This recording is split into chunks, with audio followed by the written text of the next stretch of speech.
Welcome to this special episode of Level with Emily Reese, featuring a conversation with Brian Schmidt and Marty O'Donnell. This is all about what it was like to make the original Xbox and have Halo Combat Evolved as a launch title. The original Xbox launched in November of 2001. The person largely responsible for how audio works in an Xbox, in the original Xbox, and what the Xbox basically would sound like is Brian Schmidt. And we've had Brian on the show in the past. Brian runs a really amazing con that I always encourage people to go to called Game Sound Con. That happens in the fall. It's coming up each year. And so we've talked to Brian about that. But today it's all about Xbox. Brian was working for Microsoft and began working on Xbox right away, as he'll tell you. And he achieved many technological breakthroughs in audio in this work. Now, one of the launch games in that winter of 2001 for the original Xbox was Halo Combat Evolved, with music by Marty O'Donnell. And that was an audio achievement in its own right, as Marty will tell you. Brian and Marty wanted to get together to tell these stories of this really remarkable time in the history of games, how Bungie wouldn't even allow Bill Gates to have a key to their offices, how the Xbox almost didn't have Dolby surround sound, which would have been just a huge difference, right? It's all magical and great. Normally, there'd be a video to accompany this chat. I forgot to record the video. Sorry. So it's all audio, but it is a truly fantastic conversation with Marty O'Donnell and Brian Schmidt about what that was like to launch the original Xbox with Halo Combat Evolved as a launch title. We start with Brian Schmidt. So Marty and I have been talking about this sort of off and on for quite a long time. I don't know, so people know, right? Back in 2000, we were building an Xbox. I was on the team that made the Xbox. And at the same time, Marty's trying to ship Halo. Launch title, new console, new audio system. And Marty and I just had this wonderful sort of back and forth thing of, he's trying to get software working on a new console. We're trying to get the new console out. And we kept saying, we really should sit down and talk about this sometime, because there's all sorts of crazy stuff that kind of happened along the way. And so that's kind of why I reached out. It's like, yeah, let's do this. It's funny, Brian and I think we're both from Chicago. We both worked in the jingle business, which it was something I wasn't even aware of right away. But I'm trying to remember the first time we met, Brian. I think it was 1996, because that's when I went to GDC, but I can't remember if I had met you before that so it's at least 27 years we go back, which is amazing. I think the first time I met you in person, because we had talked on the phone a bit, I think it must have been 96, because I remember bringing the PlayStation version of Madden to your studio. Yeah. And what was your connection with that game, Brian? Why did you bring that game to Marty? I did the music and sound for that game. And Marty was getting into games. And I remember from that meeting, I just remember you saying, what the hell is this 80 PCM crap they're making me use, Brian? Can you help me learn, help me understand a little bit more about the game stuff, because this really sucks, or something along the lines of that. Well, okay, so this is going to be funny. I mean, 27 years, we're older people now. Our memories are slightly different. I remember you saying, yes, it's the game industry's 8-bit mono. And I'm like, yeah, I've run into that, but I can't do 8-bit mono. That was what I thought was crap. And then it wasn't until I think you went to Q Sound and you contacted me and said, we have this new, I think it was an 80 PCM thing that was 16-bit stereo compressed. And I'm like, oh my gosh, I was thrilled with that, because it was, now I could do stereo, I could do 16-bit, dialogue didn't sound like everybody had a lisp. I mean, It was like, remember that? The 8-bit crunchy count? 8-bit makes everything sound cool. Oh, sorry. Yes, and everybody has a lisp. Yeah. Yeah. But anyway, I actually was enamored with 80 PCM or whatever that was that you showed me that was 16-bit. Was it a form of 80 PCM? Oh yeah, that's actually that's right. That it wasn't Q Sound's 80 PCM, but yeah, there was a form of 80. That's right. Boy, yeah, memories are different. Yeah, been on 30 it wasn't. years. I mean, I might have complained about it when we went a few years later to Microsoft, but when it first started in '96, I that was what made me jump into game audio, because I thought, oh, I can do 80 PCM and stereo rather than 8-bit mono. I wasn't going to get into the game audio business if it was still 8-bit mono. I just could not do that. So I was just going to wait till somebody figured something out. And you told me about it right away. And I went to the guys at Riven, the sequel to Myst, Cyan, and I said, everything needs to be 80 PCM. We need to do stereo. And I think that's one of the reasons why Riven sounded as good as it did and sort of stood out from other games at the time, because it was released in 97. Both Myth the Fallen Lords for Bungie and Riven released in 97, and they were both 80 PCM. Yeah, that's right. I remember this now, because the whole thing is storage, right? Up until not that long ago, we were all fighting against storage, because if I did a Sega Genesis game like Desert Strike or something like that, the entire audio footprint was like 64 kilobytes. I mean, like massive memory constraints. And so 8-bit mono, it turns out, uses the same amount of data as 16-bit 80 PCM stereo, which is same footprint. Same memory footprint. And so I think that's what got Marty able to do stereo. It's like, hey, our memory footprint's the same, but I can do stereo and it's going to sound better.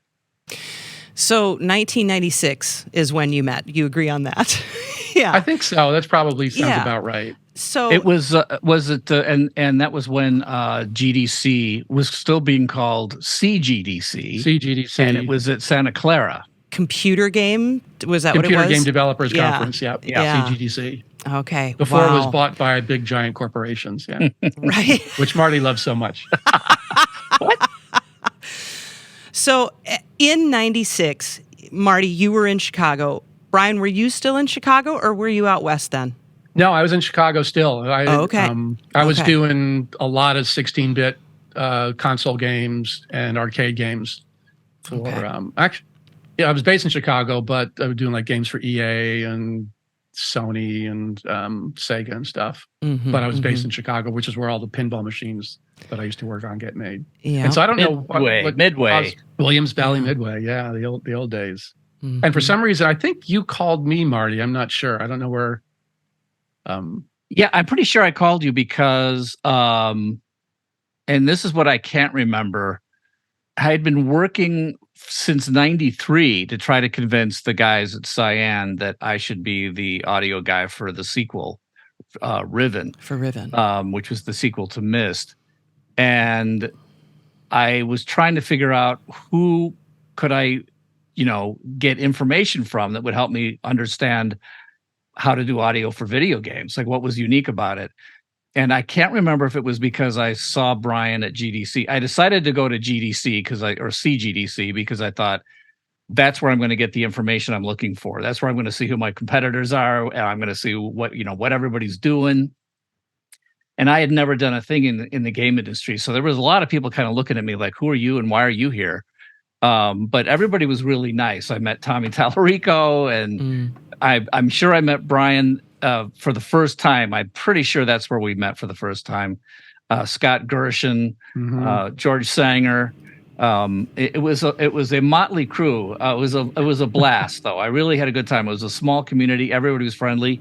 All the guys from LucasArts, Michael Land, Peter O'Connell. Peter O'Connor and Clint Jakian. Yeah, I mean, it was just a blast. And so I think I found out that Brian was in Chicago, so I called him and said, eventually I just said, look, why don't you come over and I want to suck everything out of your brain so I can have it. I don't think I said that, but because you were doing mostly jingles at that time, right? It was film scores and jingles. The idea of doing video games was not there at all until I saw Myst, in 93. And then I thought, what I liked about Myst was the aesthetic. Was music was used sparingly and emotionally, and it felt like a film score. The sound design and the music, or the sound design and the dialogue. It was just very, very, very aesthetically different than any of the games that I played. And I was a gamer. I love playing games. But it was now not the Nintendo wall-to-wall level music that was, MIDI based, which of course it had to be. I understood why it was what it was. But the guys who did Myst, Cyan, were coming at it from a different aesthetic. And I thought, if I don't get involved now, I'll miss the train. So that's how that went. So I called Brian because I thought, okay, what in the world is this business? So, which is ironic because that's exactly the opposite of the style of music I always used to do for games, because I was doing a lot of sports games. I did some fighting games. Did a lot of arcade games, which are sort of, arcade games are sort of the original casual game. Sure. Right. Yeah. So although there was a lot of technical overlap, the aesthetics that, I was like the antithesis of the Marty aesthetic as far as the stuff that I was doing in games. Well, I wasn't calling Brian because I wanted to understand the aesthetic. I thought, nothing against you, Brian, because I don't think I played many of those arcade games. I was of an age where the arcade was, I was too old for arcades. The games I played were a lot of, I played a ton of Nintendo games. I played Final Fantasy and Zelda and Mario. So I love those games, but I wasn't in love with what the composers and sound designers were kind of forced to do based on the technology. So what I saw with Myst was, there's a door opening now for the aesthetic to be more filmic and could be more dramatic and just more what I wanted to do. So, but technically I had no clue, like, how do you get audio into a game? Who do you work with? How does this work? So. Right. And I think you, you hit it, or you recognized the coming change of industry. I'd argue that the real change really didn't occur till about 2000, 2001. But you definitely, for the style of games and the platforms, because those are PC games, right? Yeah.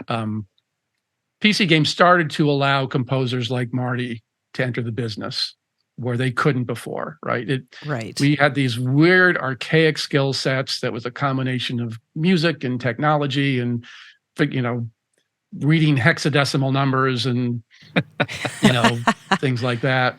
And I've always kind of argued, although, the Sega Saturn and the PlayStation came out in, 95-ish era, and that was a compact disc, so you could, go to a studio and record music. Well, again, the first version of Madden, the only track that is recorded studio audio is the opening theme. All the other music in that game is MIDI because the disc is filled with Madden commentary. Of course. There was another PlayStation game I did that had 3,000 lines of dialogue, and so this company had actually hired a composer like Marty who went into the studio and recorded all this stuff. And then when they went to try and put it onto the PlayStation and Saturn, they realized they could not use any of the music they recorded if they wanted to have all this dialogue. And it was a very dialogue heavy game. Incredible. And so I actually got hired just to literally take the stuff this other composer had done and try and midify it using the Sega Saturn and the Sony PlayStation sound chip. So it was like a false start. Like, hey, CDs, we can do real music. Oh, not quite. There's not enough memory. Well, the problem was when I remember when the CD-ROM came in, and that was one of the things that was exciting about Myst, was that it played off of a CD-ROM, which, as a matter of fact, I think Myst probably sold more CD-ROMs than any other product out there. It's just people, once they saw Myst, they wanted to buy the CD-ROM for their computers. But it was... just because it was a CD, none of that was 16-bit. None of that was, Red Book audio, because the access time to play. It was like you had to devote all of your CPU time to playing Red Book audio, and you couldn't play the game at the same time. So there was still the technology programming wise was still what is the game engine and how does the audio fit into that game engine. But the processors on PCs were getting better enough so that the amount of time, and of course Brian knows this way better than I do, but the amount of processing time it took to decode ADPCM was really small. It wasn't that big of a hit on the processor. So 8-bit mono and ADPCM audio files had the same memory footprint, but the problem was, does it take any more cycles to decode, right? And there were some people that were a little bit worried about that, like really older computers might not be able to play this. And I'm like, who cares? If you're smart enough to buy a CD-ROM, you're going to be able to your computer's going to decode ADPCM, and if not, I don't care. I'm not doing it. Right. And then of course game developers realized, hey, 600 megabytes, which is about what a CD holds. Hey, we can put a 4-minute cutscene video on that, and like boom, 3/4 of the disc is gone with that now. And that's why I kind of think that the real inflection point was about 4 or 5 years later, like when the PlayStation 2 and the original Xbox shipped, and the industry moved from compact disc, which seemed awesome, but 600 megabytes is not that much. Oh no. To DVDs, which is, depending upon the size, like 4.6 or 7.2 gigabytes of data, and that's where the industry really had a giant inflection point, where the whole notion of MIDI generated data or low sample rate music, even ADPCM, kind of started to go out the window, and you could actually have 150 minutes of pre-recorded score that shipped with your game and still have room for all the cutscene videos that they wanted. So that, again, the PlayStation 2 and the original Xbox kind of is where that happened, I think. Well, so Brian, remind me again, you went to a place called Q Sound not long after we met in Chicago, which I forget what were you doing with Q Sound? Oh, I was a consultant for Q Sound. I actually started doing work for them right after I quit Williams, which was in 1989. So I'd been a consultant for Q Sound for about 10 years. And this was a company that did 3D sound. Yeah. Back before 3D sound was, and it was the Q Sound was set up mostly to service the pro audio industry. So Sting used it, Madonna used it, and Roger Waters used it. And they contracted me because they had this scrappy little video game thing, and the board of directors said, hey, we think video games is a thing that might benefit from 3D sound. Go find somebody to do it. But we were kind of like we always felt like the kids' table at Thanksgiving at Q Sound, right? Because everybody else was dealing with Madonna and Sting, and we were like, figuring out the video game industry. So yeah, that was kind of a separate thing there. So when did you go to Microsoft? I left I stopped freelancing and went to Microsoft in 98.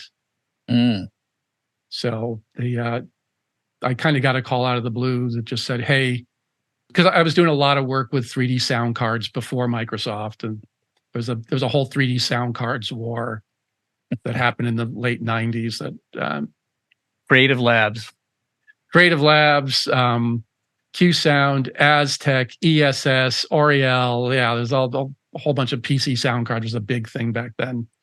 And so I'd done a lot of work on that. And then I got a random call from Microsoft. Hey, do you want to head up the gaming audio technologies? And then shortly after that, because I discovered that Microsoft was not super fun. But then at one of it's like I spent a year and had one little thing that shipped in direct access. But then I got shown a PowerPoint deck by Seamus Blakely and Kevin Backus. Xbox. They took me to the side. It was called Project Midway. They said, hey, Brian, we understand you did a lot of work in console games. We want to show you this something. Are you interested in doing this? It was Project Midway at the time. And that was the slide deck that eventually became the Xbox program. And I was like, fuck yeah, I want in on this. Sorry. Not at all. For Ed, it'll be like, Yes, that sounds very interesting. Please include me in your discussions. And what year was that? That was 99.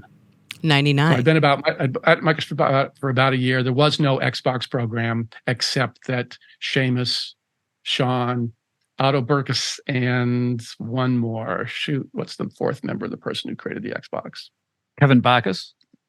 No. Yeah, Kevin, Seamus, Otto, and somebody else that I. Did you say Kevin already? All right. Yeah. No, so Kevin and Seamus were the ones that I knew the best. What's funny is I think because I had just started doing some video game, computer game sound, and sound and music for Myst and Riven, and we were working on some other stuff, and Microsoft flew me out along with a bunch of other. I had already been flown out to Apple at one point, believe it or not, and I remember because Murray Allen was there. Oh yeah, Brian remembers Murray Allen. I worked with Murray on the Madden that I showed you. Yeah, sure. Murray had been a big studio owner in Chicago for years, Universal Studios, recording studios, and he sort of mysteriously disappeared and left the business hanging there, and it was sort of a scandal in Chicago that Murray Allen had just disappeared, and Universal Studios, which was the go-to studio for all the composers in town, jingles and movies. Anyway, he was gone. The studio collapsed, and suddenly he appeared as head of audio at EA. Wow. So I think in like 98, I was probably at some conference at Apple. I think Tommy Tallarico was there, myself, Murray Allen, and the Apple had been taken over. The audio department at Apple was former Synclavier guys. Do you remember the Emily, do you know about the Synclavier? Like the keyboard that. Yeah. Mm-hmm. Yeah, it was, you plopped down $500,000 to have a Synclavier system in your studio. You had to be unbelievably successful to have one of those. We didn't have one. But anyway, all that it disappeared along with the Fairlight. Mm-hmm. Rest in peace.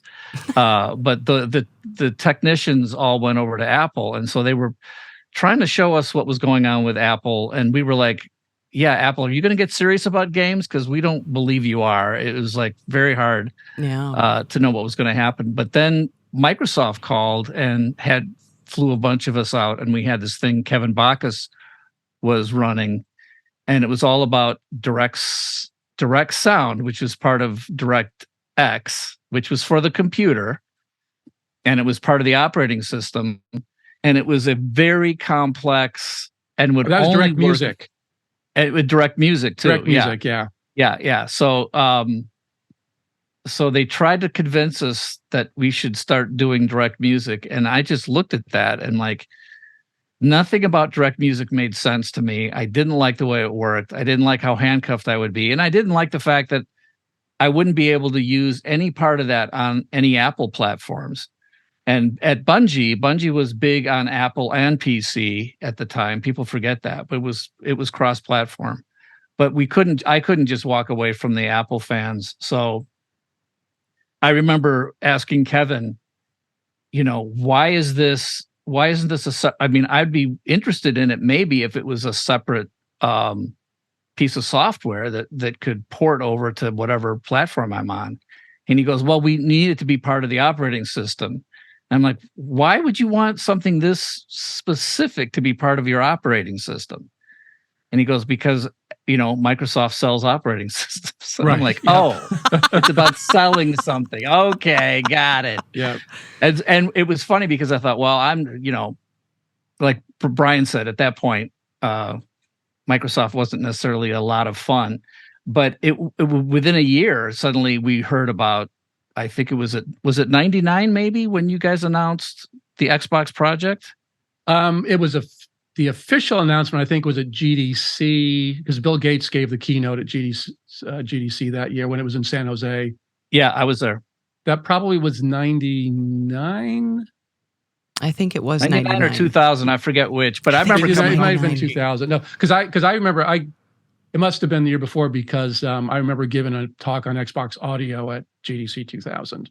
Oh, excellent. Mhm. Yeah, I mean, I remember coming home and saying, I've seen the future. This is what we're going to be doing. It's going to be like PlayStation 2 is going to be amazing. Xbox is going to blow the socks off everybody. And I went to Bungie at the time. I wasn't not a employee of Bungie. I wasn't part of Bungie. I was their go-to audio director freelancer, right? I mean, my company was, worked for Bungie. But I remember going to them saying, guys, we can't, we have to get on the Xbox thing. We have to figure out a way to get on that. And thankfully, I mean, they all agreed, like, well, we'll finish making this Halo thing, which we had, we had shown to the world in 1999, and it was going to be PC and Mac only. That was the platforms. But eventually we'll port it to PlayStation and Xbox. So the plan was to port the Halo to those platforms. And I'm like, well, that'll be cool. That'll be fun. And then we got a call in 2000. So, yeah, because that was not the plan, right? It was not the plan to have Halo ship with Xbox right away, right? Exactly. The original plan was PC and Mac, and we went to E3 2000, and we had a 10-minute long canned demo. And then also following up the canned demo was live gameplay, showing the engine and showing how the thing worked. But I'm going to take credit for this. I said, guys, and the reason I'll take credit for it and Brian could understand why this is, the idea of surround sound and a theater and a big screen, those kinds of things just weren't happening in the game business in 2000. And I said, look, if we could if we could show this in surround sound on a big screen in a dark room. And so, this will blow everybody away at E3 because it's going to be the kind of presentation that people just aren't used to. So I convinced them to build a not soundproof, but a dark tent kind of enclosure with a giant screen in front. And then I had to figure out a way to, okay, how do you do surround sound on a DVD? What technically is involved on that? And it was as Brian can attest, in 2000, it was a total panic. The ability to a small little studio making that kind of technology work was very hard. But that presentation of the E3 2000 demo was the thing that we showed it on the morning that E3 started to some VIPs. I just heard that the first show was not going to be for the fans, was not going to be for the general public. It was going to be a closed room VIP showing. And I'm like, oh, cool. VIPs. What does that mean? And what that meant was probably Ed Freeze and and who's Ed Freeze? Ed Freeze was head of Microsoft Game Studios and was absolutely, at the time, I didn't know this, but he was absolutely looking for buying studios, buying IP.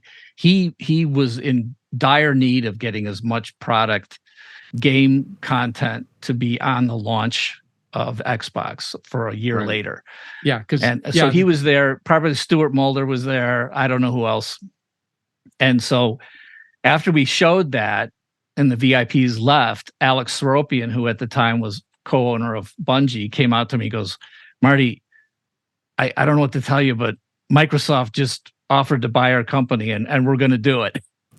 And I'm like, what? What? And he says, you had just joined as an employee, right?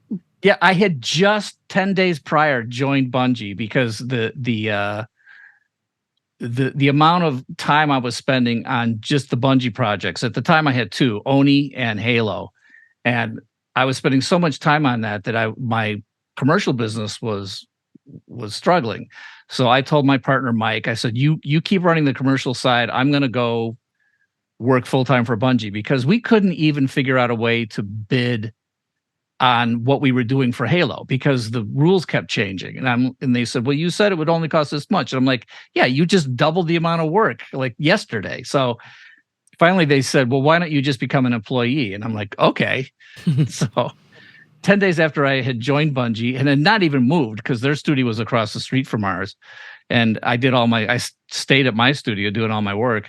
That's when we showed the thing at E3, and suddenly Bungie was no longer. So suddenly I was being bought by Microsoft. Wow. And I had to make the decision, should I move to Redmond, Washington, become a Microsoft employee, ship this thing, or should I just say, well, good luck, guys, I quit.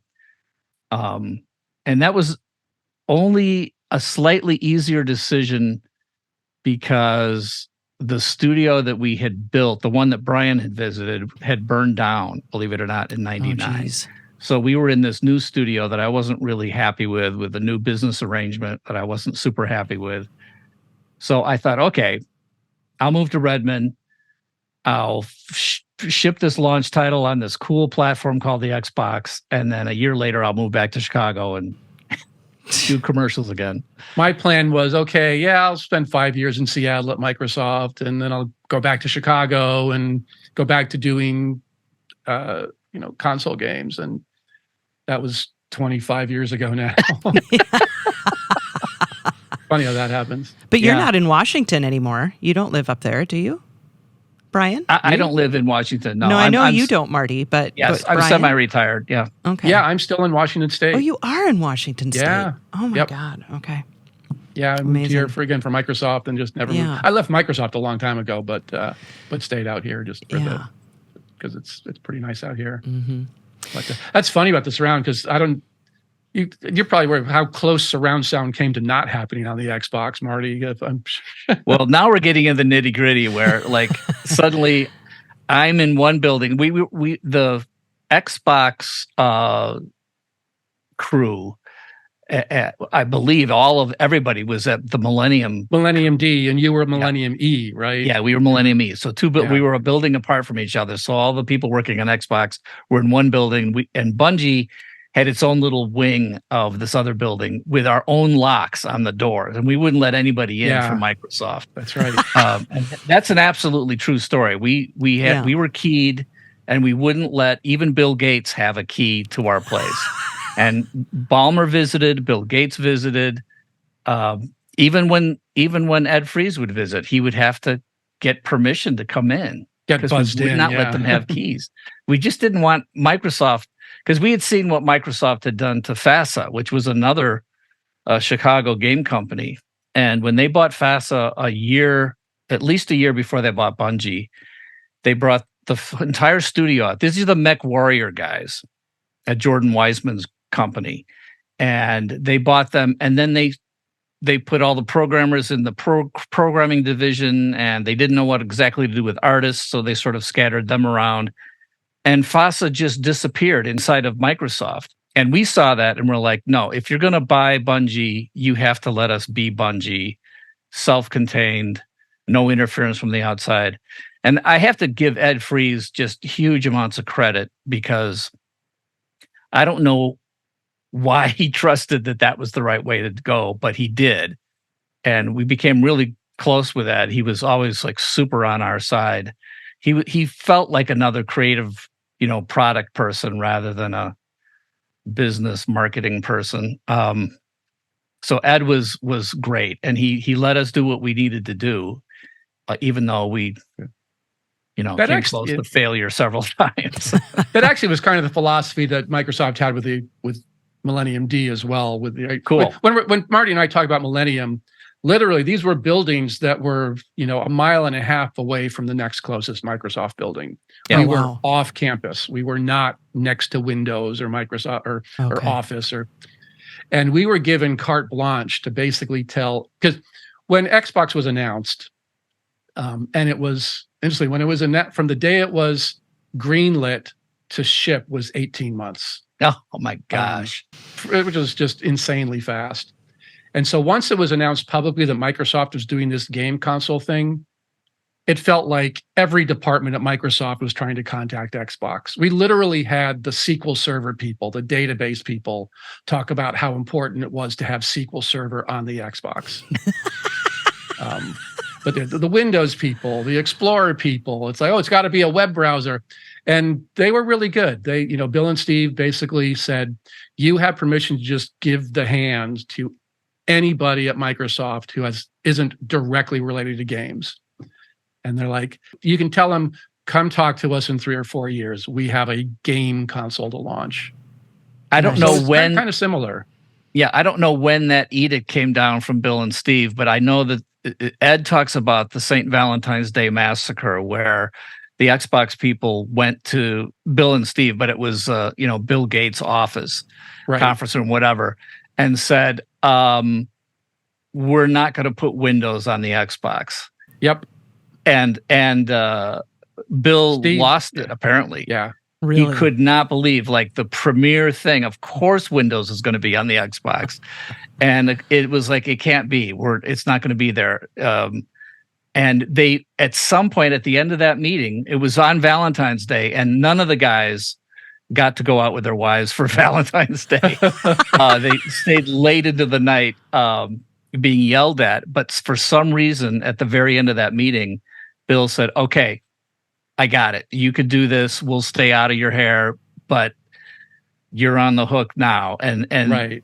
They came out, and I'm sure that's when, you also heard that. I mean, I didn't know about it at the time, but I don't remember if we had been bought yet or not, but it all happened very quickly. If that happened in 18 months, we were purchased. E3 2000 was in May of 2000. Okay, that's right about the time that it was officially greenlit, because the ship date was November 15th, 2001. Yeah, and then so here we are, May in 2000, and we're purchased by Microsoft. We were flown out to Microsoft to interview with them to see if they would offer us, each one of us individuals, offer us positions. I think that was in June, and we had like a weekend to be interviewed, to be given an offer letter, and look for a house. Jeez. And so my wife and I think my daughters, the 4 of us all came out, and in the cracks we were like looking for houses. And at one point I just was so overwhelmed with everything. I just said to my wife and my oldest daughter, "Look, whatever you find, go search in Redmond, find something, and I'll be happy with it." So they're the ones who found the house we ended up living in. And then we moved out in July. I moved out in July, stayed in temporary apartment housing until my family moved out in September or something like that. So it was, and when you think about that, we had a year then from that moment, to set up a studio. I had to build an audio studio and make Halo and ship Halo on the Xbox. It was insane. Right. And we had to say, what should go in this Xbox thing? Let's figure out what the processor should be. What should it do? Hey, because I had actually had a conversation when I was still on Windows with a guy at Dolby about, because at the time, one of the goals was, hey, how can we get Windows into the living room? And so I was talking with somebody at Dolby about Dolby Digital, and they're like, oh, Dolby Digital won't work for games. The latency is too long, because it was like 200 or 300 milliseconds of latency, and it's not designed for that. So this was a GDC 98, and literally at a Hilton restaurant, we sort of napkin sketched out something. He said, I think we could actually make this work. Wow. But that was going to be for Windows. It went on hiatus again, but then when Xbox happened again, we kind of picked that up again. It's like, let's continue our discussions about, can we do Dolby Digital in real time and make it work for games? And, what are we going to do it on? And so we as Marty was trying to figure out how do we ship Halo in 12, 13 months, we were trying to figure out how do we build this thing, what sound chip should be in it, and we landed on a sound chip that had been created by NVIDIA, which was pretty beefy. It was based upon something they thought we were going to do on Windows, because we had told them we're looking at this direction for Windows, and we never actually really did that in Windows. But so NVIDIA had gone ahead and made this chip anyway. It's called the MCP, or the MCP-X is the Xbox version. And it was essentially Pro Tools and Sample Cell on a chip. So it was like a Pro Tools system. It had a dedicated DSP. It had another dedicated synthesizer block that had built-in HRTF before HRTF was a big thing. Wow. We used it. 256 voices, the goal was, how can we blow away the PlayStation 2 audio chip, which was basically just 2 PlayStation 1 audio chips fused together. So the original MCPX had just the synthesizer and an audio effects DSP. And then as we were trying to figure out, can we make this Dolby thing work? We're going to need a third DSP on this chip. And again, literally, it's the same chip that was in Pro Tools. It's called the Motorola 56000 DSP. And technologically, we thought we could make it happen. We prototyped it up, looked at what the costs were, and eventually got it to work. But it came real close. Trying to get the business deal between Microsoft and Dolby. So Microsoft is a company that at the time, if you wanted to make a Windows machine, you had to license Microsoft. So they'd be like, here's our contract. You don't like it? Oh, you don't have to go make Windows machines. Dolby was a company. It's like, hey, if you want to make a DVD player, you have to license Dolby. You have no choice. Here's our contract. Take it or leave it. And so now we had to get Dolby and Microsoft to kind of figure out, how can we do a contract? And it literally came down to, I remember because I was in Barry Spector's office. This was right near when pre-production prototypes were going to run off the factory line. We got a call from the general manager who was in Mexico at the factory. And he was like, Barry, Brian, in 12 hours, we start making the molds, the plastic molds for the Xbox. We have 2 molds cast. One of them has the Dolby logo. One of them doesn't. And we need to know by tomorrow morning which ones to start making. That was kind of that's how close, Marty, it came to not making it into the Xbox. All right. So I got to insert my view of this whole thing. So now go back a few months, right? I'm making the decision. Should I go to Redmond? Should I uproot my family? Should I change everything and move and become part of the game industry and live in Washington and work for Microsoft, which was not an easy decision for me. But Brian and all of the guys over at Xbox, when they would go on stage at GDC or E3, they would say, yes, Xbox with real-time surround sound from Dolby. Which is the first time that ever happened. That did not happen in video games until the Xbox. Yeah, and I'm like, I cannot miss this. Like, this is what I've been waiting for. Yeah. To be able to do surround sound out of the box, being decoded in real time. I didn't even think that was possible. Like, I mean, if you think about it, like surround sound, like when we did at E3 2000, we made a surround sound DVD. I sat there and watched this 10-minute DVD get burned. It took like an hour for that thing for the data and the Dolby Digital files, the whole thing. It was a really long process. And I'm like, you can't just input audio and have it come out in real time with no latency in surround sound. That doesn't work. No, nobody's doing that. But I would listen to guys like Brian say, Marty, yes, it's going to have real-time Dolby Digital surround sound. And I'm like, okay, I'm coming. So deep into our production, we designed everything to work with Dolby Digital surround sound. We had nothing. I had a surround sound studio, but that my Pro Tools was set up to author everything, so I could do surround sound. I could listen to things in surround, and I could hear how cool it was. And then I got a call from Brian late in this whole thing. No, it wasn't Brian. It was one of my engineers, the chief of engineering at Bungie.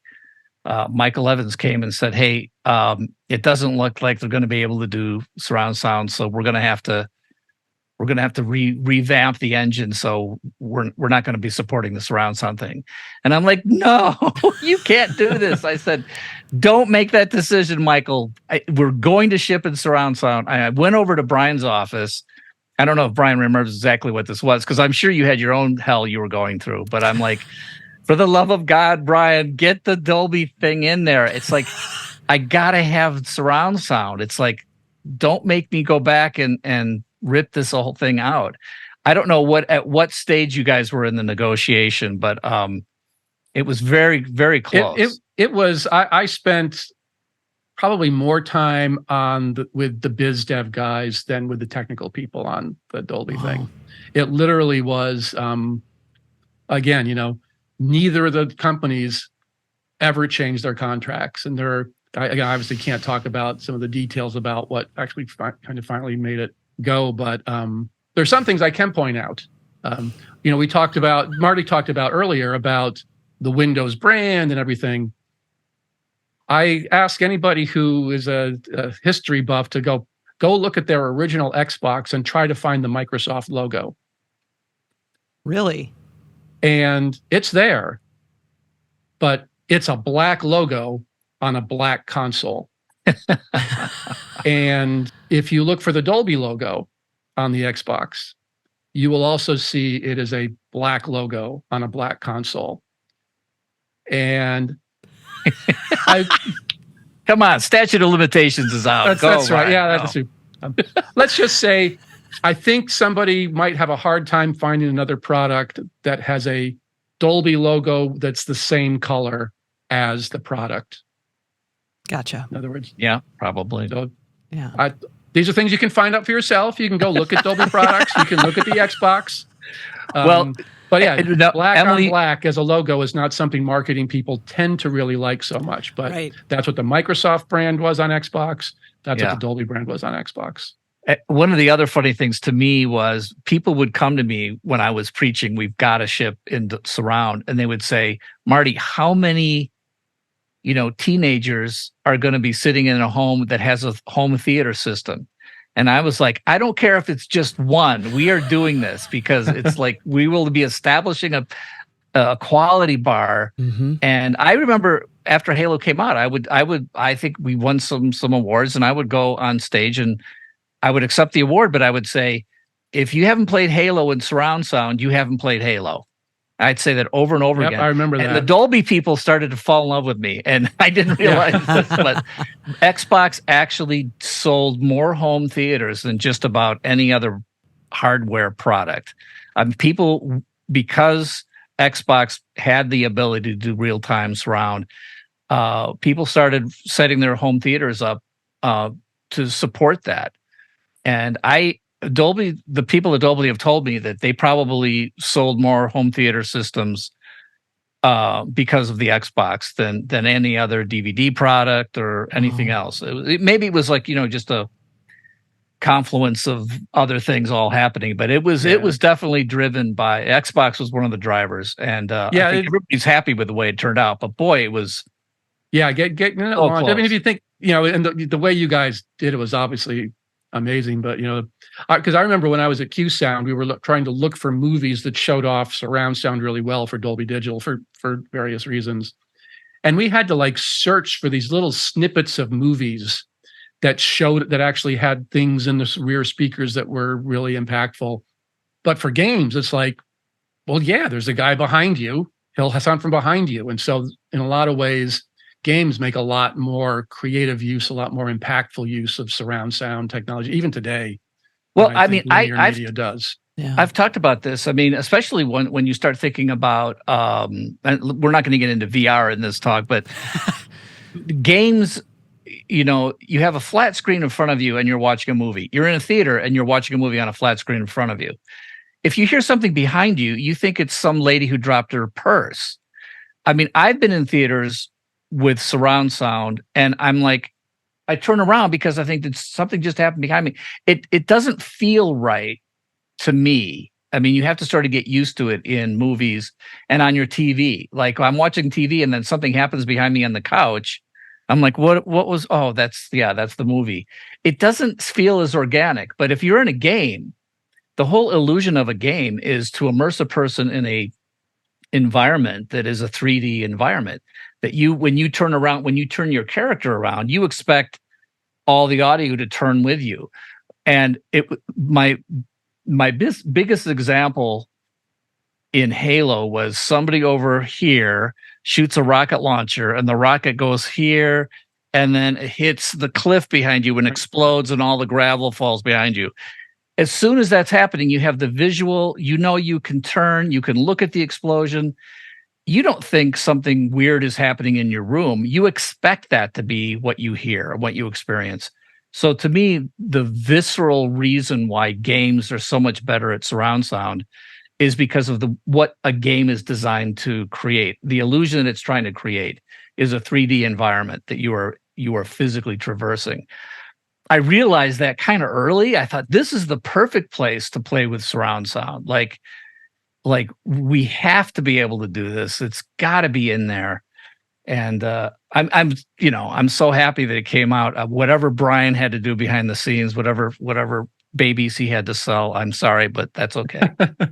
Yeah, but not too many babies. But yeah, it was mostly a matter of just trying to make sure, is it going to work? I literally went to some old Sega Genesis games and PlayStation games, and I would hook the audio up through a digital delay and just keep upping the milliseconds of delay of latency coming out of my PlayStation or my Sega Genesis. Unfortunately, I hate to admit it, that's about as scientific as experiment as we did. But if we had Amazing. time, we would have had 30 people in and done a focus group. But no, it was like, yeah, okay, let me just keep up on the delay. Well, and how big was your audio team on the Xbox side?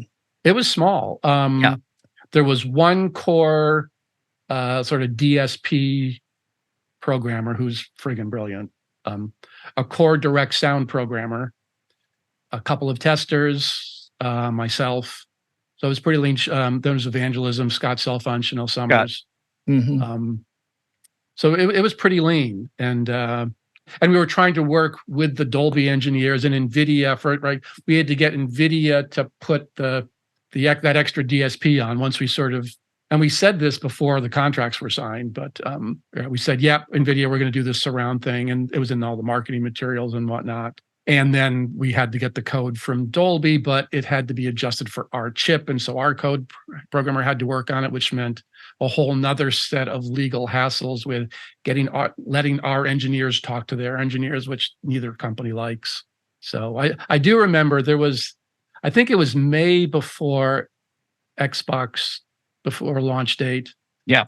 That we gave Bill came in and had a tour of Xbox, and we had a prototype of the surround sound actually working, except it was intermittent. So we had a little demo where you could fly the helicopter just around using the joystick and the joypad, which he did later say that he thought was one of the coolest things he saw that day, because he knew we were really close to getting it working. But it was getting the latency down. I mean, Dolby ended up having a patent on the idea they came up with to get to do Dolby Digital in real time. Steve Vernon over at Dolby and a bunch of other people. You can look up the patent. Yeah. And that was the thing. That was the little aha moment that Dolby had. It's like, oh, well, it wasn't designed to be done in real time, but if we did this weird thing, we could kind of make it work. And so that's what we ended up getting. Well, it's funny because I remember at some point, talking about May, I think May before the launch of Xbox. So that was the first time we actually had a hardware device that was an actual kind of Xbox prototype. But I think all the Halo demoed at E3 in 2001. So this is a matter of months before the launch of the Xbox. But the demo machines that we were demoing on didn't have the full chipset yet, including, correct. I don't think Dolby Digital was in there yet. No, not at all. And so I remember thinking like, well, I don't care about this demo because it's going to run at half speed. It doesn't have the full chipset. I'm sure the marketing people will explain that, which they didn't. So Bungie, Halo didn't show well, but none of us cared because we were all heads down trying to work on the real thing. Right. But we realized later that Microsoft was very worried that, the press kind of said, hey, Halo doesn't look like much, doesn't sound like much, maybe this isn't that big a deal. And they were very worried about it. And we were like, why are you worried about it? It was you had half the chips missing. We're not designed to show. You shouldn't have even showed Halo at E3. That's the kind of attitude I had, of course. Yeah. The way that the prototype. So the way we had the developers develop games, because there literally was no Xbox hardware until like literally 5 or 6 months before ship. Yeah. Amazing. And so there was a team that was set up, and they did a tremendously great job. Like, let's configure these Windows PCs in certain ways, write these Xboxes. rules to tell the developers you can do this, but don't do that. And if you follow these rules, when we get real Xboxes, it should be fairly straightforward to take your code that runs on Windows here and now get it running on an Xbox. And the team that did that really well. And that's probably what the thing you were using to demo it was this Windows-based demo that eventually had to kind of get ported over. Yeah, and when we finally got the boxes, and I don't remember exactly what month that was, it might have been May or June of that year. We finally got the box with the chips.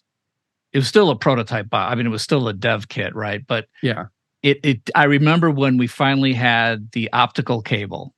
Yes, I don't remember. Okay, yeah. Okay. So the optical cable, of course, is the thing that comes out of the back of the box and has 6 discrete channels coming out.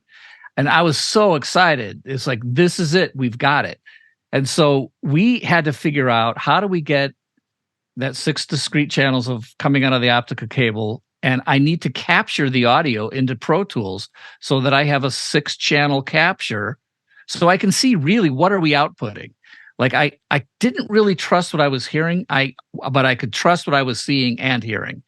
And so once we got that, we started figuring out, what was going on in the code and with the hardware and where things were being suppressed or constrained. But I remember at some point, I know what you're going to say. I think I know what you're going to say. What? 6dB?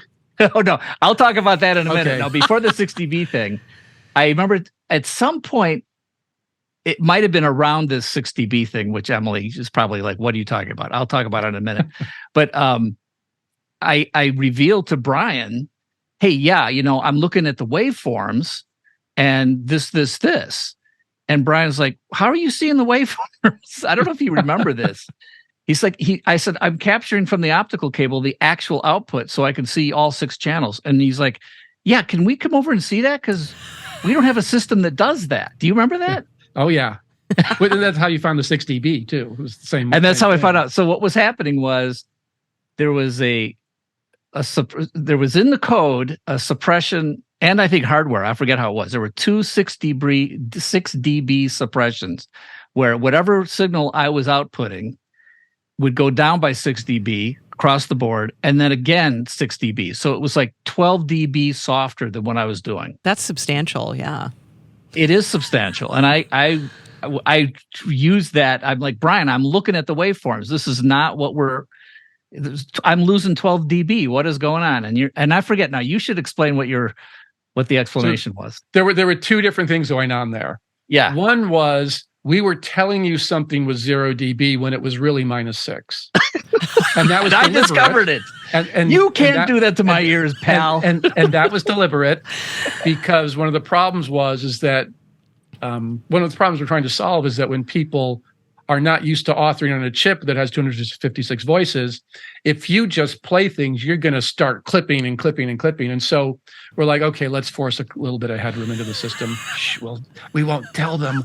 We'll just make it a little softer so they have some headroom built in. Amazing. And then the other 6dB was a genuine bug that Marty found that we just didn't know. Yeah. So 6dB of it was by design. 6dB was like, oh, oops. But yeah, it took Halo to find, and somebody with the sort of detail orientation of Marty's team to kind of figure this out. Yeah, once I found that, I was like, 2 good things happened. One good thing was we found the bug, and we found that this. And I remember saying to Brian, I'm like, this is going to cause a problem for all the games, because suddenly you're going to hear this beautiful, we'll talk about Brian's startup sound, but the classic startup sound for the Xbox was gorgeous.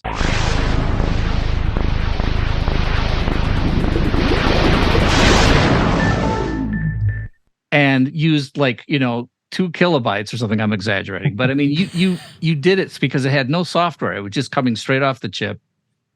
But it was it was, maximum gain. It was like no, it wasn't maximum gain. Okay. I fought tooth and nail with the marketing people over this. Well, I think the first time I heard it was, and I captured it, and I was like, what is this? And then my game was like this. And I'm like, if you guys do that, and I think you argued the same way. I mean, you agreed, like, we can't have the startup sound be the loudest thing people ever hear.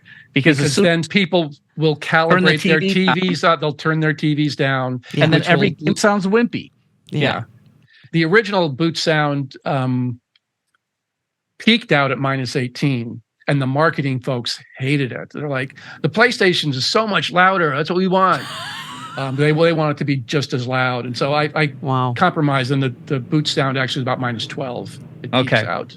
Well, see, I was looking at you listened to like the earliest prototype. Yes, but once we even got to that point, I remember looking at the wave file of the boot sound, and then the loudest explosion, all the dialogue, everything that I could possibly. I used all 256 channels to test to see how far I could go, and we were just barely equal. And I was like, "This is going to be a problem." And I think what I did was I went to my programmers and I said, "What is the code that's taking the 6 dB down?" And they're like, "Well, it's this thing. We're not supposed to touch it." And I think we touched it.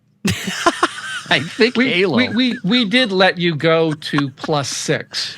Okay.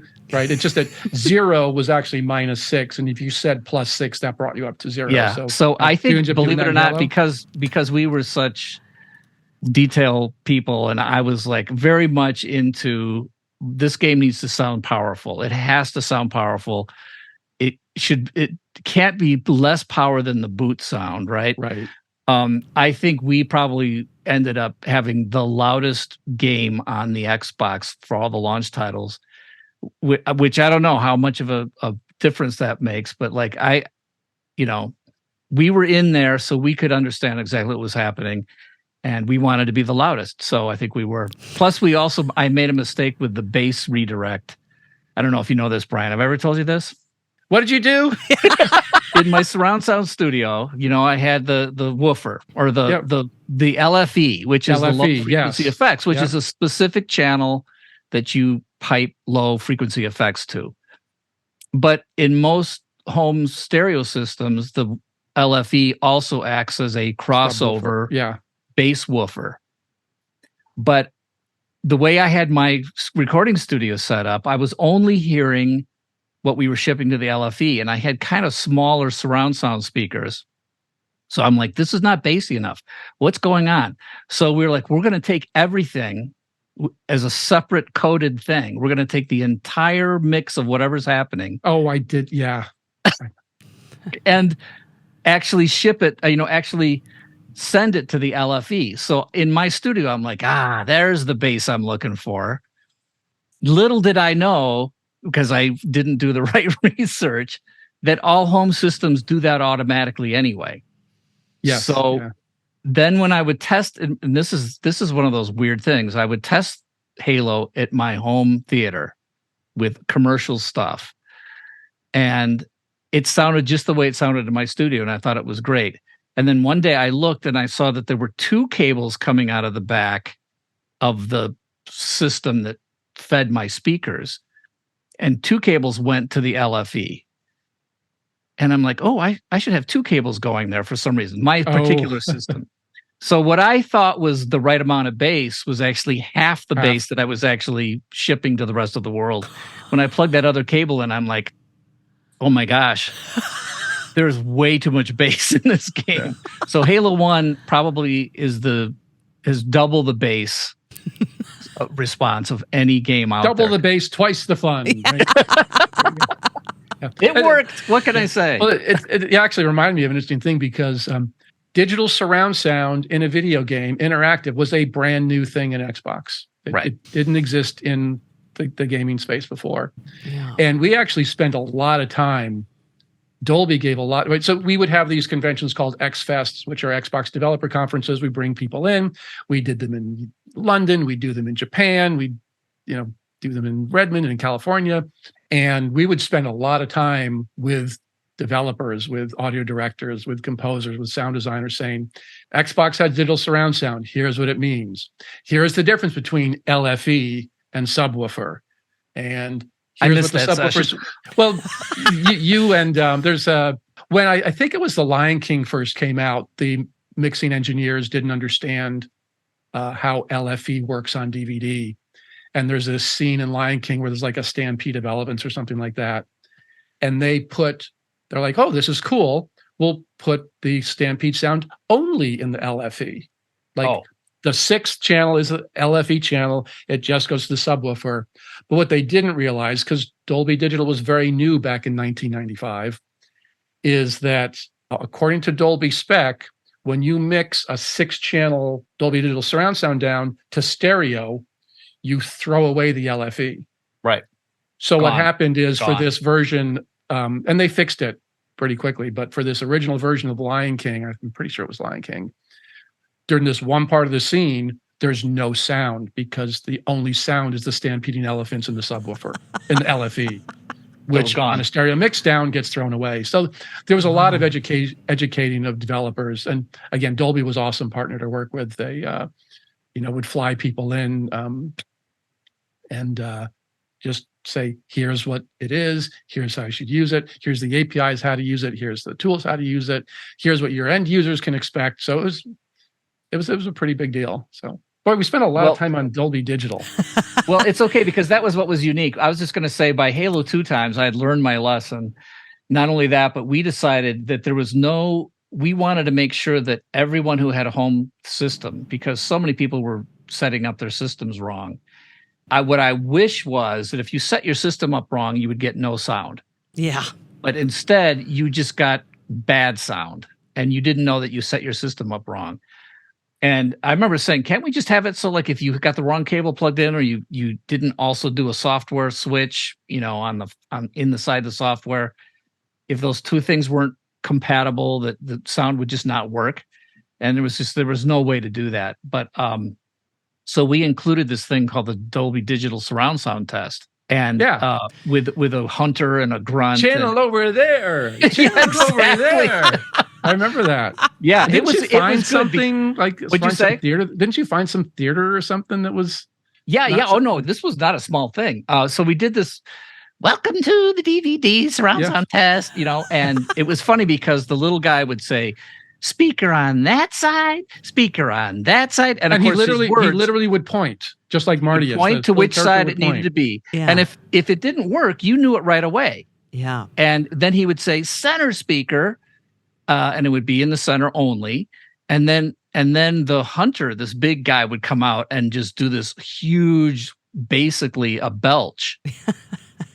And if the LFE wasn't working right, it would be silent, like Brian's saying. Or if you thought you were in surround, but instead you were in stereo, you would get silence. So you would know that it wasn't working. We thought that was funny. The fans kind of loved it. You can still find it online today. It actually works great if you have the original. It was on the DVD, so you could test. You had all these color tests, right, or lighting tests. Yeah. Make sure your TV's right. But I wanted to make sure we had something so people knew their speakers were set up right. Mm-hmm. So for Halo 2, I think we did one of those Microsoft events at a theater in Los Angeles during E3, probably 2003 or something. And it was playing off the Xbox, and we were in the Mann's Chinese Theater. I mean, it was a big deal. It was the Chinese Theater, which is one of the famous theaters in LA. And I'm sitting there watching the dress rehearsal, and this game is being shown, and this other game is being shown, and all these games are shown, and then up comes Halo, and I'm like, wait, that's not right. The speakers are wrong. What was supposed to be happening here was over here, and it was speakers were switched, left and right. Speakers. So it was both the left and right fronts and the left and right rears. were absolutely not right for the audience orientation. Amazing. And I went up to the engineers and I said, guys, this isn't right. There's something. I thought it was at the board. I thought they had something mixed up at the board. And they're like, no, who are you? This is Mann's Chinese Theater. We've shown movies here. This is the way this is set up. And I said, look, can we just put this other DVD, this test, welcome to the DVD surround sound test? And so the little grunt comes out and goes, speaker on that side, and you hear it over here. Speaker on that side, and you heard it over here. And these guys were like, what? And they rewired they fixed it. Incredible. But so, I mean, it really, that was one of the high points of my little engine. I'm not an sound engineer, but I play one on TV. I just love the fact that they were so confident that I was wrong. But it's one of those things. It's easy to do if you're, if you're behind the stage and you think left, right, and you forget that it's the audience perspective you have to worry about. So, we changed the Man's Chinese Theater because of that demo. So it was good. It's amazing. Marty, when you were talking about the demo at E3 in, I think you said May of 2000. 2000, yeah. 2000. Or which E3 demo? There was before we were bought by Microsoft, and then there was the one the year later in 2001. The year later, where okay, you're chaining computers together or whatever to run your demo, however it is. How much of the music was done? Was the soundtrack done? Like how? No. Yeah. I mean, how could it have been, right? Like how? Right. So talk about that, because that seems crunchy. Yeah, this is writing and producing music is not a huge, for me personally, it's not the most difficult thing. There was so many technical things that I always felt was more important. So that always kind of drove the designers and producers kind of crazy inside of Bungie, because like, where's the music? Where's the music? And I'm like, where's the game? Like, I'm not writing music till I know what the game is, until I know what this level does, until I know how we're transitioning from one thing to another. And, I would say almost my entire time working in the game industry, that was always a point of contention, because designers and producers, they want everything done early and they feel better. And I'm like, look, I'm not here to make you feel better. I'm here to make the game super immersive and fun for the fans. And the only way I can do that on the music side is to know exactly what I'm writing and implementing music for. And if the game isn't ready, I always would describe it like this. We're making this really great multi-layered cake. And until the cake is baked completely, you can't frost it. Now, I will pre-make some frostings, but I can't frost the cake when it hasn't been cooked yet. And of course, that's the kind of metaphor that just goes over most technical people's heads. They just didn't understand it, but I thought it was like super clear. Like, and maybe music is more than frosting, but it's the kind of thing that really brings the whole thing together after it's solid, right? So yeah, that summer I was, it was like, oh, I better start writing music.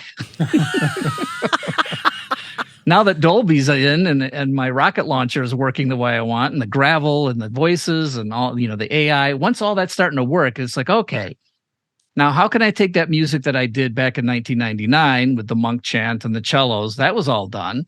See, and that's why I knew I could relax, because I knew I had sort of already made the right kind of frosting. I just need to know how much of it to make and where to put it. Sure. Does that make sense? Absolutely. Okay. Yeah.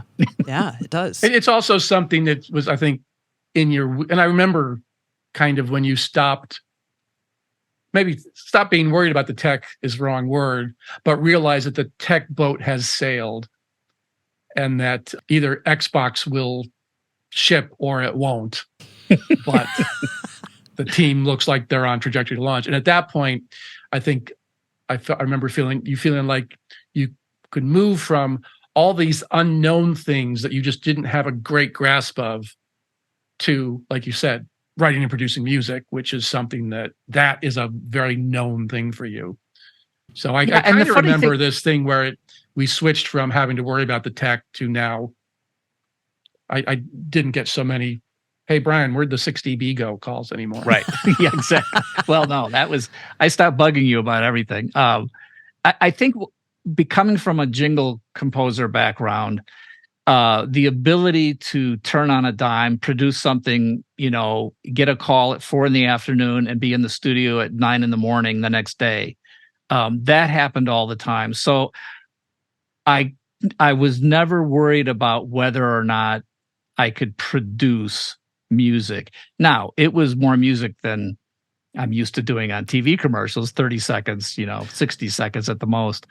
But it was really, there were a few panicky moments producing the music, but it was not as panicky for me personally as just feeling relaxed that the tech was going to work. So yeah, Brian's right. Once the tech ship had sailed and we felt good about that, it was just, okay, all hands on deck. Just let's start making this thing. So when was that? When did you have that sense, okay, the tech is good, I can just write? Was that 2 months before launch? Was that 6 months before launch? Wouldn't have been 6 months. Was it November 15? November 15, 2021 or 2001, yeah. Yeah. So it was probably June, July-ish, where the majority of the music and all the stuff came together. And I've told this story before, but I'll tell it now. We had all these in-engine cut scenes. We, like Brian was saying, we weren't like, okay, and now we're going to go out to this outside studio and have all these pre-rendered cut scenes that'll take up half the disc. We did everything in the engine. So we had to figure out a way to flow into the cutscenes and have audio flow in, have audio flow out of the cutscene. I never wanted to see, a fade to black, loading of a video, and then fade back to black. We always wanted it to be very organic. And I'm very proud of what we were able to do with that. But those cutscenes were the last, most complex set of scripting, in-engine scripting. And those all came together so late in the process. So here we are.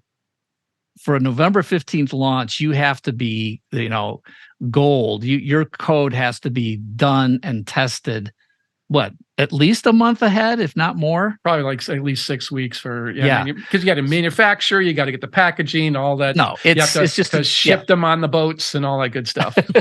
So our deadline was in September. Okay.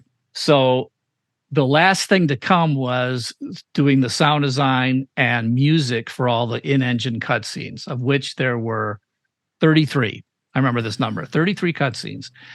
So they were all ready to go. And we had 3 days. He said, it's like Marty and Jay Wineland, my audio lead. It's like, you have 3 days to do the audio and music for these 33 cutscenes. So I sat with Jay. I said, okay, Jay, that's 11 a day. You got to do 11. I got to do 11. Let's start. Let's see where we are at the end of the day. Sure enough, end of that day, which was, by the way, a long day, he goes, yeah, I got 11 done, 11 in the can. And I said, I got 11 scores. Let's watch them. Oh, it was great. Oh, this is going to we can do this, 11. So we just have to do 2 more days of 11 a day and we'll be okay. The first day was September 10th, 2001. Oh, God. Wow. Oh, geez. Yeah. So, I woke up, my wife woke me up on the next morning and she's like, something's going on. I walked down the stairs, saw the TV, and immediately I'm watching. I think I watched the second plane go into the building, and I called, and Jay was at work.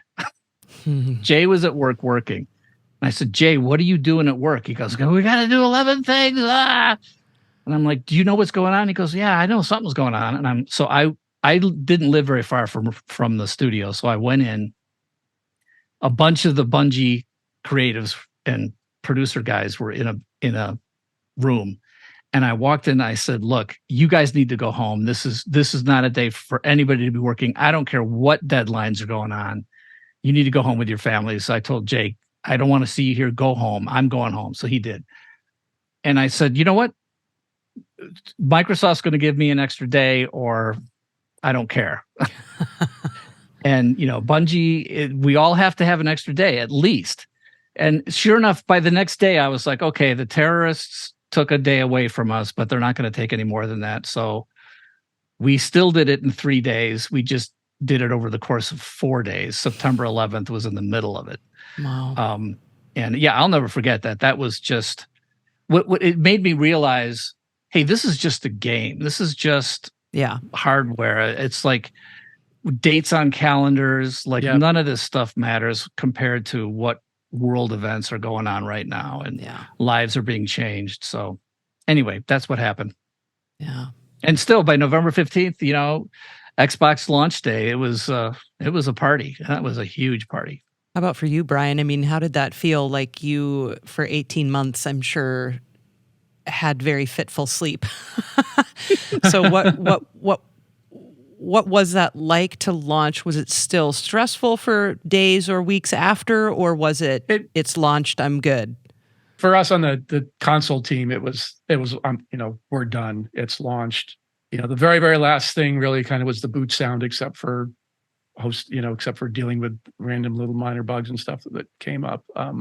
We still did do a lot of education and reach out. In fact, I was in England on September 9th, 2001. Oh. So I was within because I wanted to get back for my birthday, which is on 9/11. Oh. So I wanted to get back for my birthday. And if I hadn't, I'd have been stuck in London for 3 weeks because, no planes flew for 3 weeks after 9/11. Mm-hmm. Yeah. It again, as a kind of a techie nerd who did a lot of console games and a lot of arcade games, the experience of sort of let's design a console sound system from scratch and put some cutting edge tech in it, like Dolby, and working with people like Marty on a launch title was, that's a career highlight. That's but don't a real follow up on that. I'm not gonna let Brian get away with calling himself a techie nerd. He's a composer. He's an amazing bass player. I mean, just premier class bass player. He's a great musician. He's an incredible sound designer. I mean, he's a creative person who also happens to be kind of a genius on the tech side. So it's a very unique set of skills in one person. So if anybody wants some bass, let me know. Yeah, there you go. There's Sir Bootsy Collins right there. Yeah. Yeah. I used to play in a Funkadelics tribute band, so Bootsy was one of my heroes. Yep. Funkadelics. I mean, it did change the world of gaming. I mean, and obviously sound, and it's amazing to think about how different everything was before then. And I mean, Halo also, just the fact that it was a first-person shooter on a console, right? So it wasn't... That was a big deal. Yes, so many things that were a big deal about that. Yeah, internally on the Xbox team, everybody was a little bit, really? FPS with thumbsticks? Really? Not going to work? But... Well, we felt the same way. I mean, everything we ever had done up till then was keyboard and mouse. Yeah. We, when we found out like Microsoft's going to buy us and we're going to be a launch title for the Xbox, we're like, that's great, but how is this supposed to work? I mean, we had Jamie Griesmer was the designer who's spent all his time figuring out how to make the Xbox controller thumbsticks feel good for the player. And, that was no small task. As a matter of fact, I mean, yes, Halo was a launch title, but Halo was not, especially with the marketing team at Microsoft, they did not think Halo was going to be the defining title that it ended up being. They really thought it was going to be Munch's Odyssey or a couple of the other games, the football game. What was that? NFL Fever. Right, which I love because my wife is a giant football fan, a giant Peyton Manning fan, and Peyton Manning was on the cover of that game. And through proper connections for Christmas, that next Christmas, my wife got a personally signed to Emily from Peyton Manning jersey. Oh, nice. Wow. So that's why I was very happy about to see Peyton Manning on the... it was a pretty good launch lineup, but like nobody expected an FPS on a console to be the mascot defining title. Mm-hmm. That was a surprise to everybody, including us. I mean, I knew it was going to be a good game. And I thought, well, maybe we'll sell 500,000 or 1 million units. That'd be amazing, especially on a launch console.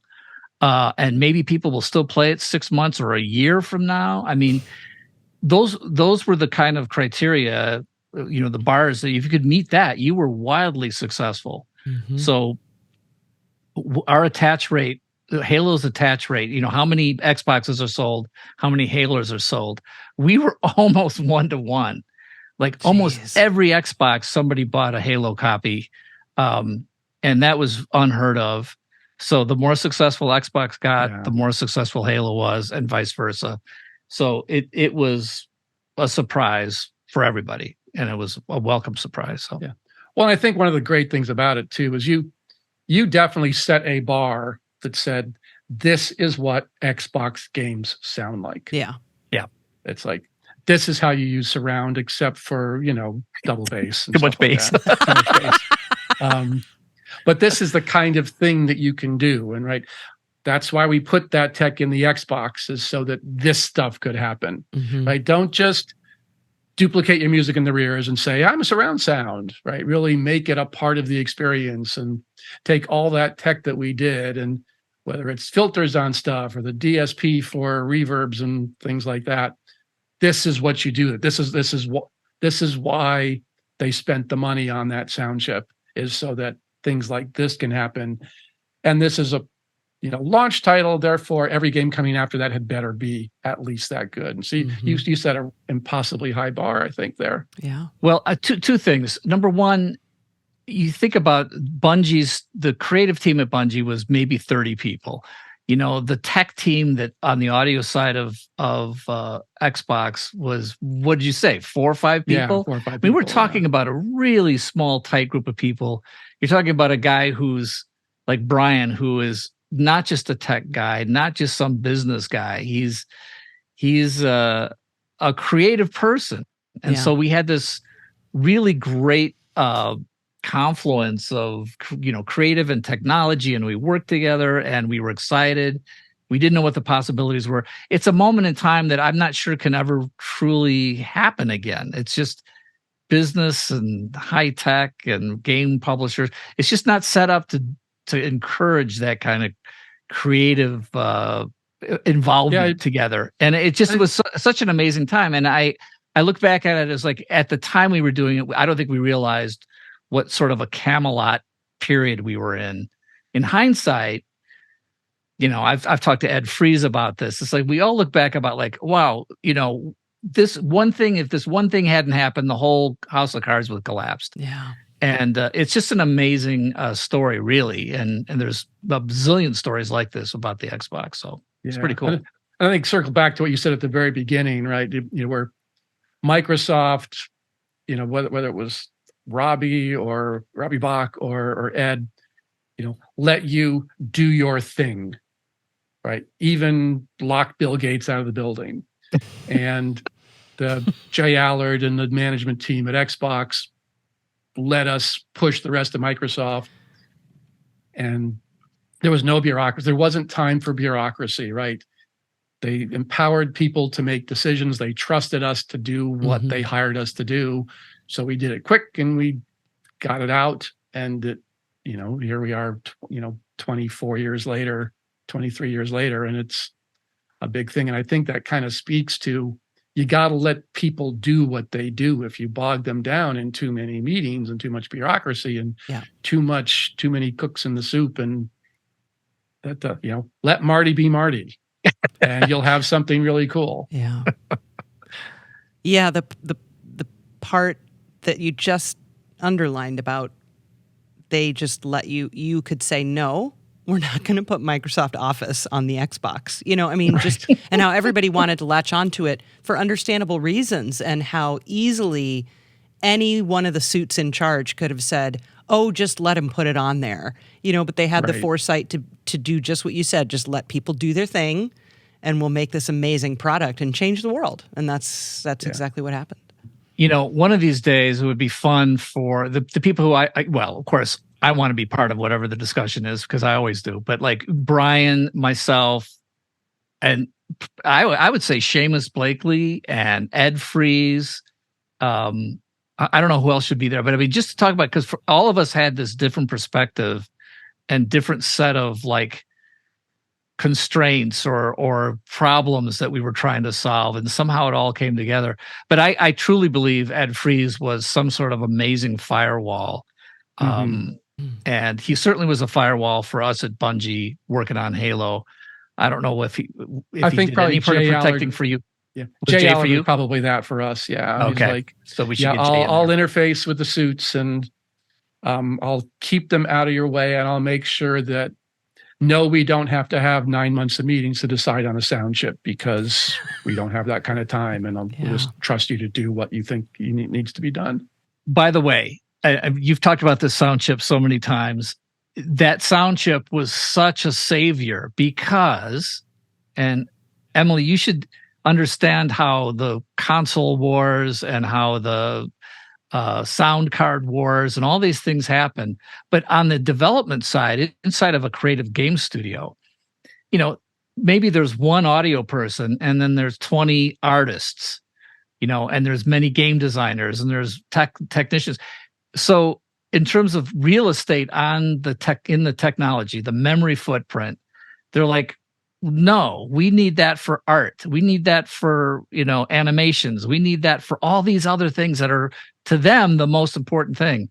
And I would always be like, please, sir, can I have some more? Like I need a little space for the audio. And I need more CPU cycles to work on the audio and give me more voices. So up until that point, we were always fighting. When Brian said, we're going to have a chip that's dedicated to nothing else but sound and audio. Yeah. That was so spectacular because the artists and the programmers, they tried. Can't we use some of that? Yeah, can we use some of this, especially one of the DSPs? Yeah. Yeah. So I'm like, no, you can't. It's designed just for audio, so go away. And it was such a wonderful thing. By the time the Xbox 360 came out, it was like, oh, it's all the processor and memory and blah, blah, blah. Wasn't it all kind of like shared? And suddenly I went back into fighting with the artists about Yeah. I actually had to do a due diligence on the original Xbox to say, what would life be like if we had software audio on the original Xbox? I remember having to do that. And for 360, it kind of worked out because we just took over one core for audio anyway. Right. I remember that. But there was a point where maybe I was going to get half a core or whatever it was. I don't remember. But I was like, oh, dang nowadays, it, Brian, where's my chip?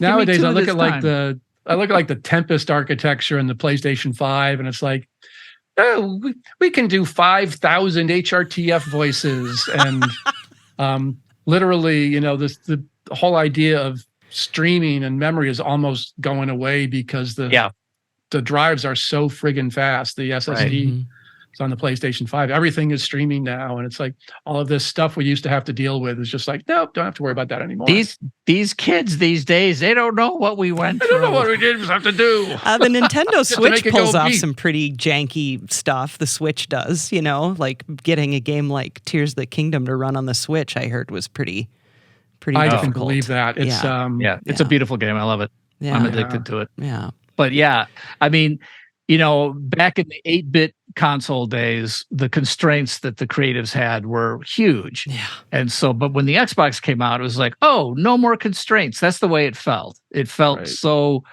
wonderfully creatively open for all of us creators. But, 23 years later, you're just like, wow, how did we ever do anything with that? It's like, it's like, well, pretty soon it was like, remember I said 7 gigabytes was tons? It's like, yeah, pretty soon it's like, no, one DVD is not enough. And then Blu-ray's not enough. And we need more streams and we need more of this. So we still run into some tech things here and there. Yeah. And what is I think Call of Duty is 120 gigabytes or something like that to download or something. There have been some big it's ones. Insane. Yeah. Elden Ring was pretty large. Yeah. Last year. Well, I was looking, I had to buy one of these little SD cards I think it was for my Switch. Oh. And it was like 500 gigs or something. I forget what it was. And when it came, I'm like, oh my gosh, look how tiny that is. I haven't worked with these things in a while. Yeah. I have an iPhone. I don't have SD cards and anything. So I tried to put this in the Switch and it didn't fit. I'm like, doggone it. I got 500 gigs. Why won't this fit? And it's like, oh no, this is the adapter for old-fashioned stuff. For the little teeny tiny thing, yeah. You open this up and it's like smaller than my fingernail. Yeah. I mean, you could like inhale and it would just go into your lungs. It was so small. I'm like, what? I don't even I feel like such a boomer because I am, but like I remember the first 1 gigabyte drive that we had in the studio, and it was like fan cooled and 2 rack spaces, and it was a couple grand for that gigabyte drive. I think it was like $3,000.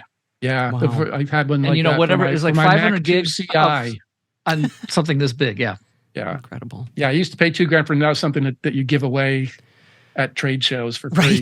Right, for free. Exactly. Mm-hmm. Yeah. Yeah, I've got a drawer full of old thumb drives from grad school. So, yeah. Well, I remember when voiceover artists started giving me like branded thumb drives, right? They would give me a little thumb drive because their demo was on it. I'm like, oh, thanks. And it's 250 gigs or whatever, and it's like they're used 30 megabytes for their demo, and it's like potato chips. Those thumb drives cost nothing. It's just insane. It's insane.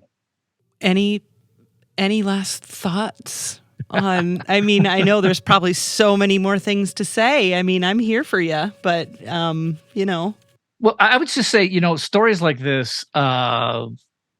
There's such a small audience for them. We probably lost most of the audience already. Sorry, Emily, but right. I mean, in terms of the history of games, which I think is actually an important history, it's these kind of stories that I hope get shared more and more because they're there's real human beings that are behind all of these products, from the games to the hardware, and there's some amazing stories, and I just would love to see more of these stories be shared and recorded because they're great. Yeah, I was thinking exactly the same thing. It's again, it's 30 years ago now coming up that some of this stuff is happening, and it's so easy for it to just get lost in the annals and forgotten, and so it's kind of a special time in video games the last couple decades. I think that some of the transformations that were made. So thank you, Emily, for being part of recording. Yeah, thanks so much. For the 3 people who are still watching.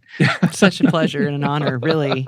And I personally, when I think back on it, am grateful that I experienced all those transitions in gaming as an adult rather than a kid, so that you can understand it differently, And I remember very, very well the first time I ever saw Halo. I remember the first time I played it. I remember the first time I heard it.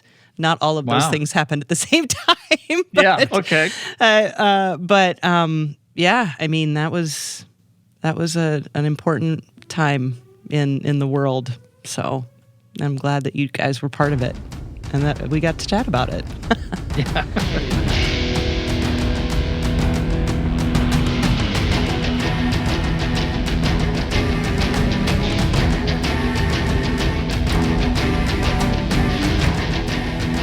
Thank you for listening to this episode of Level with Emily. You can learn more about Marty and Brian, see a playlist, however small it is, and support Level with Emily at patreon.com/level. You can find us on Discord too. That link is in the show notes. I would say check out the video of my chat with Marty and Brian on the Level with Emily YouTube channel if I had remembered to record the video, which I did not, so there is no video of this conversation. Please do subscribe to that channel, though, because normally there is. I'm Emily Reese. Sam Keenan is our producer. Say hi, Sam. Hi. You can follow us on Twitter and Facebook and Instagram at Level with Emily, Threads too, and learn more about us at levelwithemily.com, made possible by Adam Selvage at Tiki Web Services. Composer Brad Gentle manages our YouTube channel. Level with Emily Reese is a production of June Media, Inc. Here at Level with Emily, we're part of the Audio Podcast Alliance. It features a hand-picked selection of the very best podcasts about sound. You can hear the latest episodes from our friends in the community at audiopodcast.org.